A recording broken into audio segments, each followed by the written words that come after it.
We've got tips and recipes for healthy living. So for fun and inspiration, come and join us in the raw food world. So we're actually just doing a tour with a lot of really interesting people. Yeah. Dun, dun, dun, dun. I think we should hit the one that Felicia told us about. We'll be coming back. All these raw food rock stars. Well, it's a road. It's okay. And everybody is looking at the land around here, considering the possibility of building places in harmony with the earth, where you can grow food year-round and have abundant access to water, good soil, and all this stuff of life.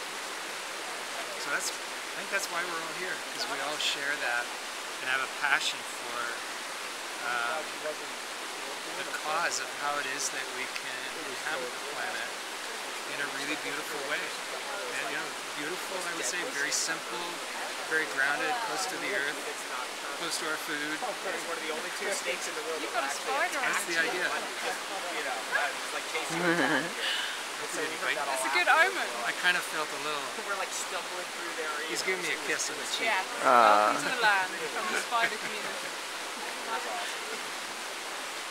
Cool. So what's really interesting, Matt, is that last week I was just talking to Mike about the river. Is the rainfall that we had here last week was really beyond anything in anybody's memory. Wow.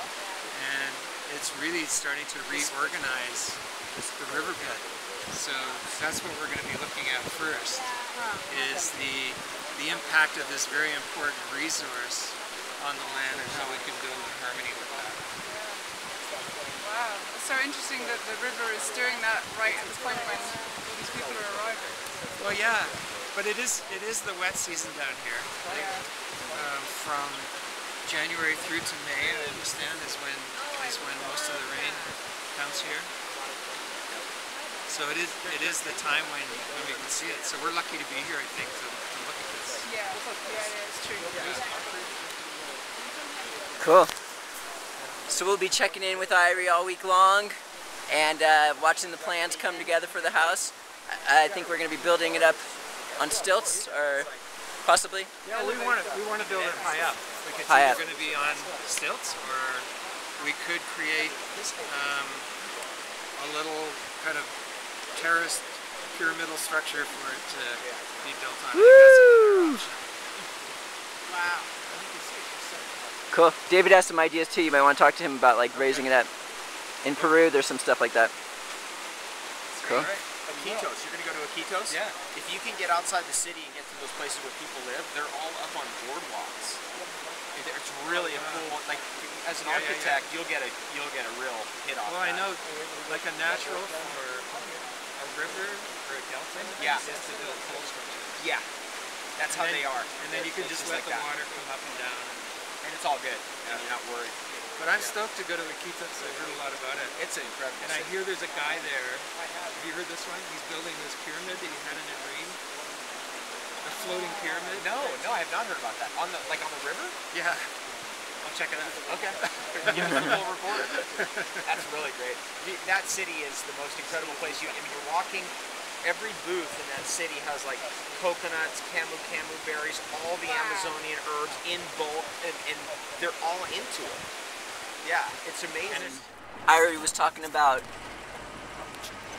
calling the complex the raw food world, or it's going to be like the raw food world. So, do you want me to describe the raw food world? Yes. Okay, so what you do is you arrive and you go down this road with these trees overhanging the road, and you have these beautiful glimpsing views up into the mountains, down across the river valley, and you come to this wall of green, and the wall of green has all of these food-growing plants growing on the wall, like vines growing up, and plants overhanging, and then there'd be a gateway through the wall that you turn into that would be at the level of the road, which is quite a bit above the land, which is down along the river. And then there'd be a courtyard. So that's really when you go through this gate into the raw food world. And then you enter this courtyard, and it's really got all of the spaces that you would build. It'd be a small little village of spaces, which would include a guest house and, you know, a little meeting house, a yoga studio, and then a main house kind of in the middle. And you'd go through those spaces into these outdoor living rooms, which would be almost like these terrace levels that would be up above the garden, so to speak. And they'd be deep enough, you know, I'm thinking they could be 12 feet deep or maybe even 16 feet deep, but they'd be deep enough so you could have like outdoor living rooms, you know, completely furnished with hammocks hanging. And we were talking earlier to, who's the grass meister? The wheatgrass Messiah. The wheatgrass Messiah had some pictures of these hanging beds. They hang from one point, so these could be hanging out in our outdoor rooms, you know, looking over the garden. And you could have mosquito netting around the bed, and they just hang there and they blow gently in the breeze, and they turn a little bit, but it would be like floating on a cloud in your food forest garden. So everything out beyond these terraces would be edible plants. So you'd have mangoes and avocado trees and duraznos and grapes and all of the plants that grow so beautifully down here in the tropics. You could almost reach those directly from the terrace level. And then Angela and I were talking a little bit about how to make the transition from these outdoor living rooms down into the garden. And I think one way you could do that is to have these garden terraces where you might have your more intensively gardened stuff, like your greens and all of your garden vegetables. So they would be on terrace levels that you step down and go across down into the food forest, which is really, the idea of the food forest is that you have a very low maintenance garden that goes right from the forest floor up into the tree canopy.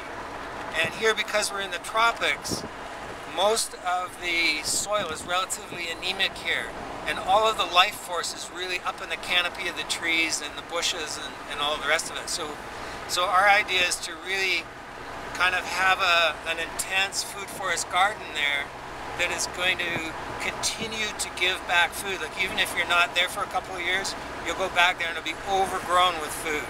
So it's very low maintenance. You just kind of keep clipping branches away and dropping them to the forest floor, and so you really have a garden that's getting richer and more productive and more fertile all the time. And then the other thing about this garden that we're talking about is it's really going to weave the root structure together around the raw food world, so that the river, you know, even in an extreme condition, like if the river were to come up, it would just kind of flow through those trees and drop lots of really rich soil from upstream and so on, and even add to the fertility. But it's really that living root structure that would hold it all together and make it strong and resilient. Wow. So how about that? Woo! Anyway, that's our first idea. We're going to draw it up and then see what it looks like. We're in good hands. We are. We're working with the wonders. With All's Irish State. You know, Allstate. Okay. Wow. It's an Irie world, that's it. It's an Irie world. Wow. Exciting. Yes. Thank you, Irie, for coming to visit. We're gonna have it's more expensive to build like closed off indoor structures like the typical house. Most of our house is gonna be like outdoors in a sense, with, you know, roofs and all that other fun stuff. But Irie has plenty of experience working with houses in areas like ours, so we're very excited about that. And this is Mount Monarch, And Angela Sachs. and that is Estamos aquí. Irie. And we'll not only see you at the Raw Food World, we're going to be living in the Raw Food World. Woo! And we'll see you tomorrow. Thanks for joining us. We'll see you again. at the Raw Food World.